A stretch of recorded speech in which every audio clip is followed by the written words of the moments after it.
G'day everyone, I'm back with another video for today. This time the first of three videos that I'm going to do looking at the factions that have been released, or the changes in the factions and the changes in the way that the direction of these factions are going to go as a release of with the release of Seeds of Unity.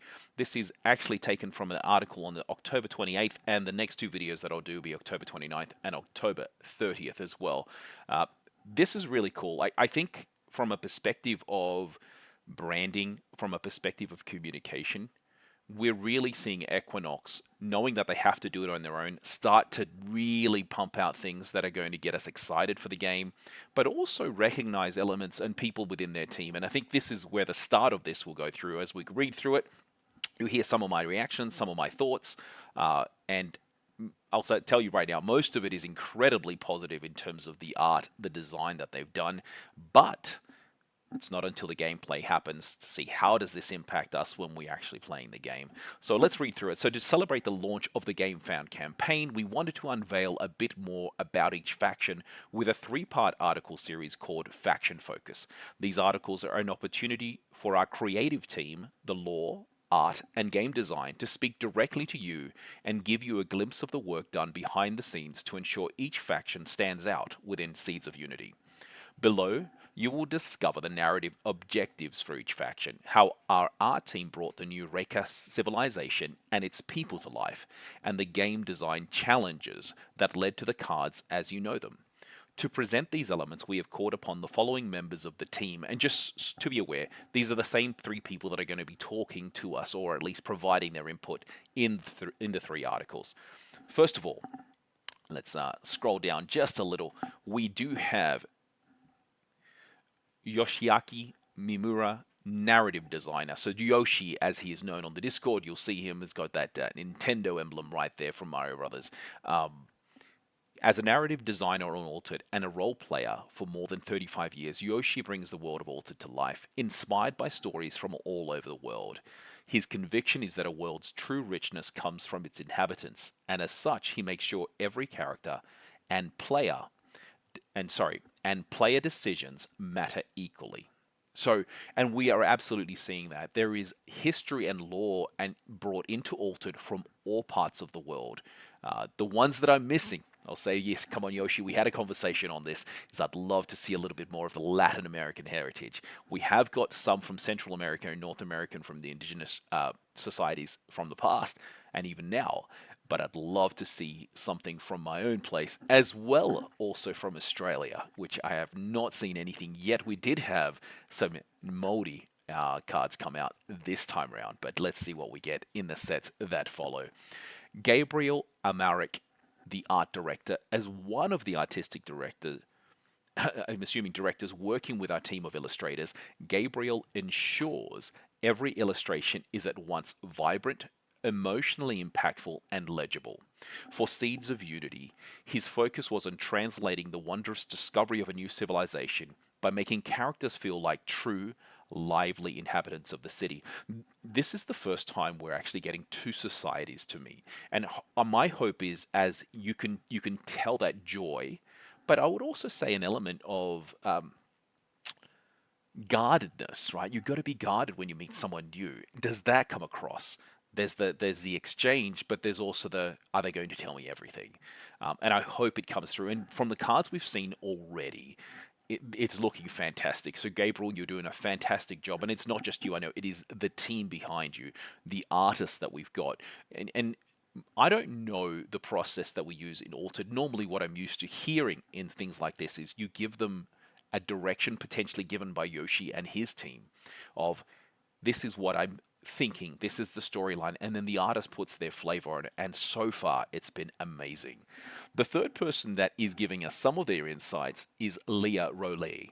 Apologies if I've absolutely butchered that. So game designer. As a game designer, one of many game designers, and from what I've been told, they have moved away from the framework of having one lead game designer designer for a set to having multiple people working on it together as a team. So Leah focuses on making most of the game's innovative features, like the reserve, the adventure cards, or the heroes, to create a gaming experience that's unique to Altered. For Seeds of Unity, she made sure to infuse the core themes of sharing and meeting directly into the gameplay, so the mechanics could reflect the set's story of cultural exchange. And we are seeing that with the Mana Seeds, for example. For sure. All right, let's go through what do they tell us about Muna.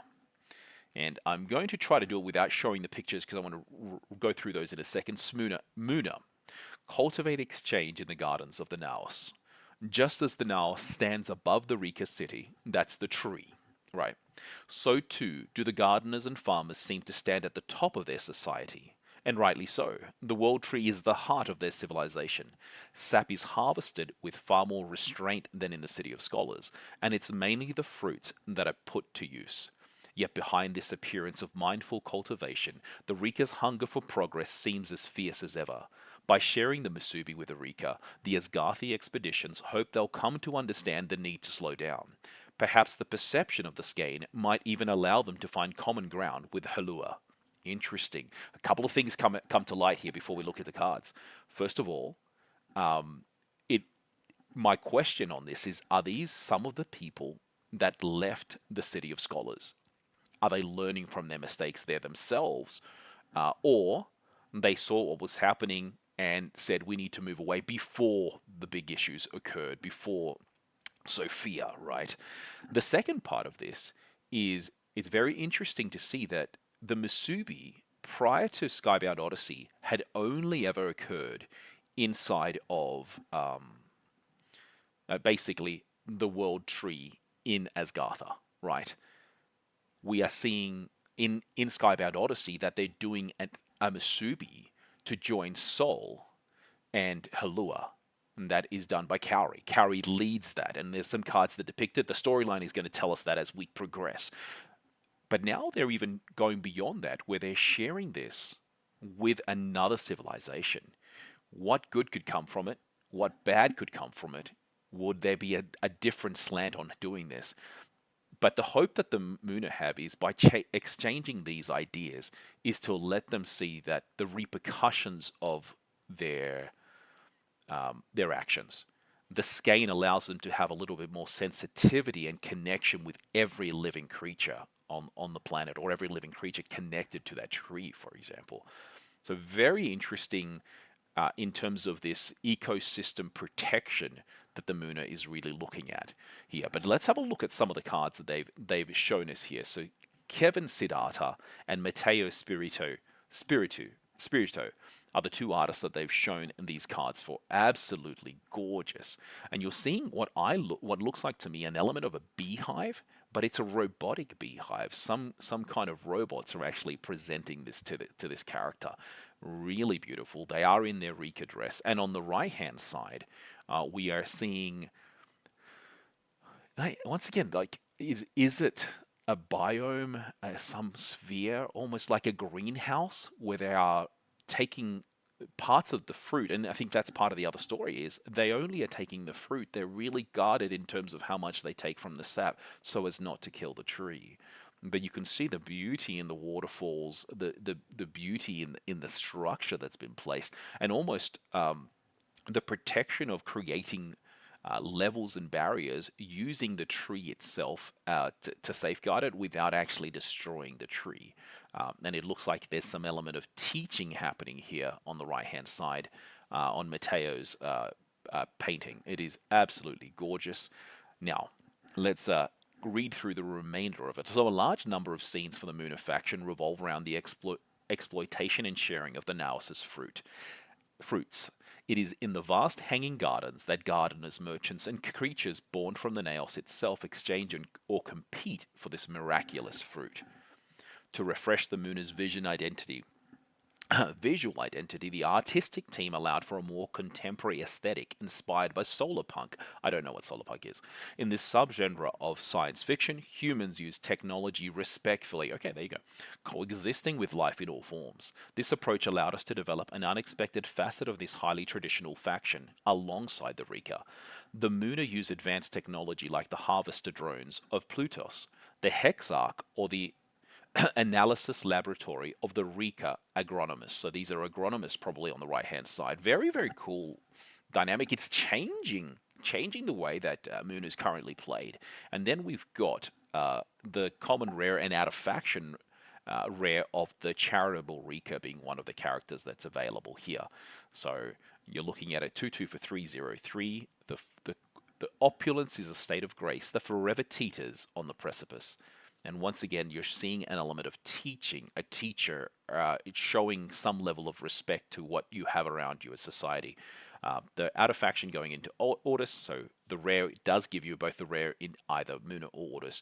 Create a mana seed token in each player's landmark. Very, very pretty card. It is a very Zen style, not the character Zen, but Zen style of feeling that I'm getting here. And then the character that we saw previously was Plutos, Rika Hexarch. He's a character, a druid, a noble, 7/7 for 5/5/5. When played from anywhere, target player exhausted resupplies. When you make a gift, target character gains anchored. This is actually fantastic. It almost feels like this could, in and of itself, become eternal. And it's a fairly decently statted eternal per se, if you're able to give a gift every day. So very, very useful, very, very good. I think this one is one I may try to play around with a little bit as well. All right. In this new altered expansion, you will discover a new Muna heroine, Turun, and her companion, Beni, whose ability was heavily influenced by the set's theme. In Seeds of Unity, the focus is placed on sharing, encountering the other, and interaction, values that are at the heart of the Muna faction's identity, I'd agree. This new hero will ask you to share and offer resources to your opponent, while of course seeking to gain the maximum advantage for yourself. The introduction of the new keyword gift perfectly illustrates the spirit of the set and allows you to take full advantage of these mechanics. Just note that old cards or cards from previous sets may not say the word gift, but you will still be able to get the benefit of a gift if it meets the conditions, and we're going to talk about that in the next stanza. So to execute this strategy, you can allow your opponent to draw cards or replenish their resources, resupply, but also generate and offer mana seeds, a new permanent that lets you ready already used mana. These gifts will grant you access to characters with powerful stats or reinforced effects thanks to your hero. So once again, talking specifically about Turun here.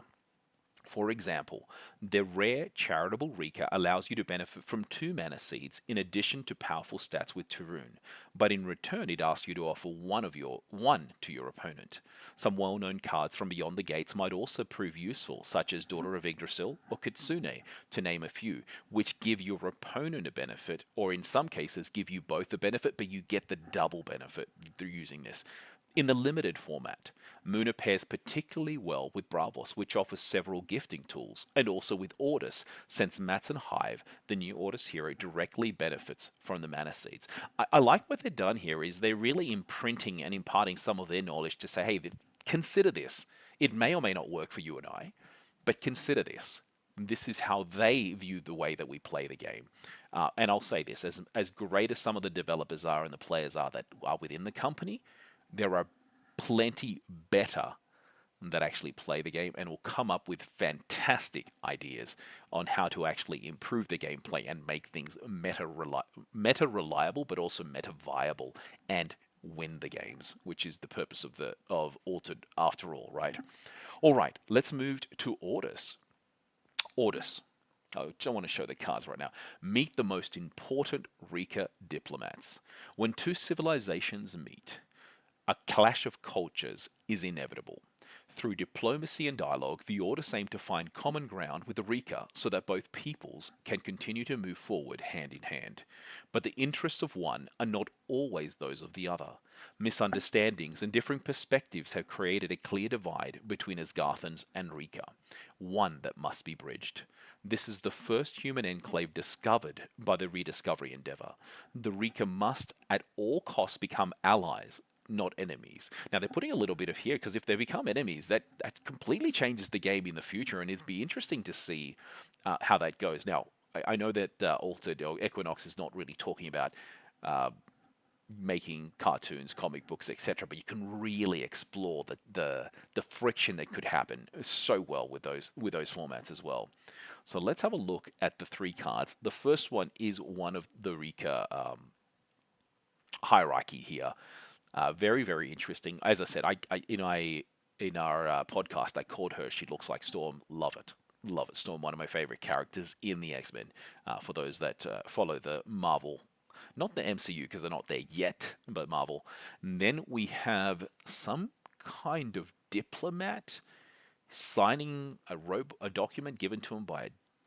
But it looks like they're very wealthy, like they living a wealthy, opulent life. I wonder if this society, the Rika, you have the haves and have-nots, and there's a big divide, and maybe that's part of it. Unsure, but very, very interesting. Whereas the third picture is you see the soldier in a very different attire. I do believe this is an Ordis soldier as opposed to a Rika, but let's have a look as we move along. And you do see elements of the Lyra in the background with their floating balloons. All right, social, cultural, and political scenes, as well as demonstrations and celebrations, allow us to discover the life of the Rika people between both wonder and adversity. Developing the Ordis faction within this city allows the art team to explore what the faction would look like under an oligarchic regime. With their white and blue outfits adorned with golden accessories, the Rika nobles compete in elegance and ostentation in matters of fashion. To be noticed, one must display the latest trends and show that they possess the financial power to shine. What better inspiration, then, than ancient Egyptian or Greek deities to designate the Rika elite? From Hexarch Astropae's most refined gown, that's what I called the storm-looking lady, to the flashy costumes of the Rika investor, so that's the middle picture that we showed earlier, or Sunisa. Oh, that's who it is, who is forced to wear a ceremonial armor. That's awesome. That is what Sunisa is going to look like. The Ordis style, as reimagined for this occasion, serves as a reminder to the city's other castes of who holds the keys to the city.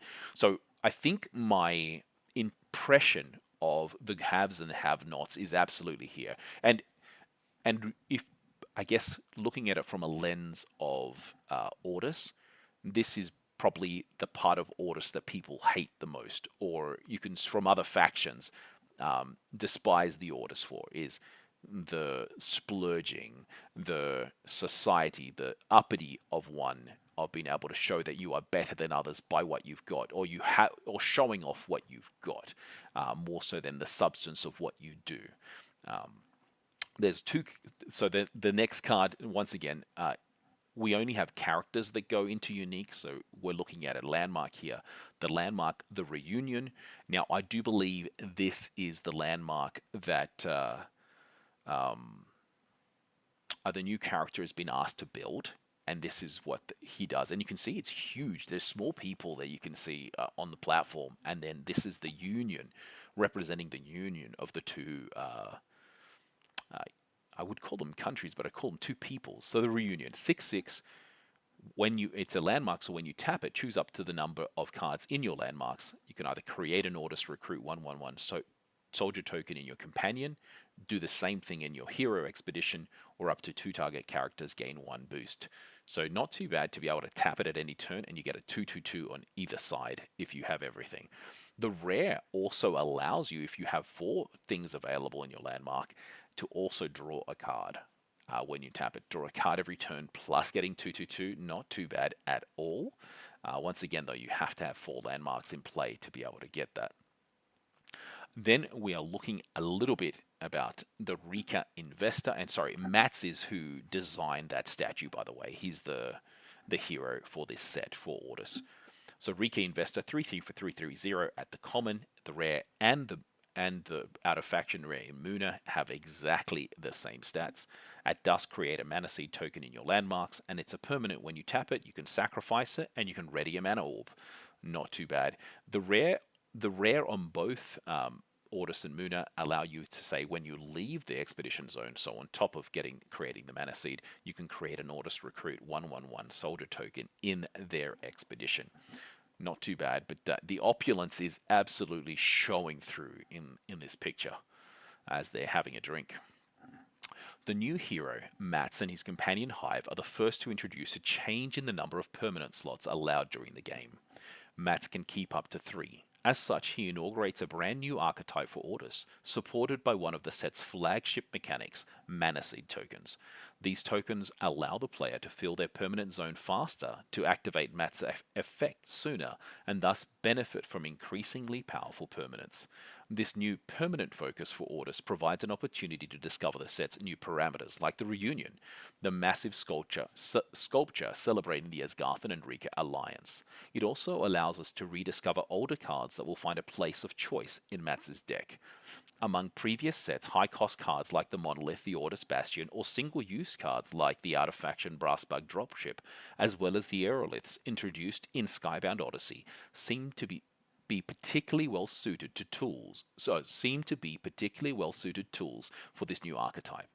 In Seeds of Unity, cards like Rika Investor will also effectively strengthen this hero's strategy.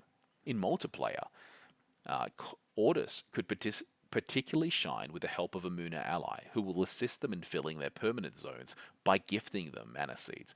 Interesting that we're seeing references to multiple types of game drafting and sealed in the Muna faction and here in the multiplayer. Now I don't see much support or many people playing multiplayer. It looks like a really fun environment.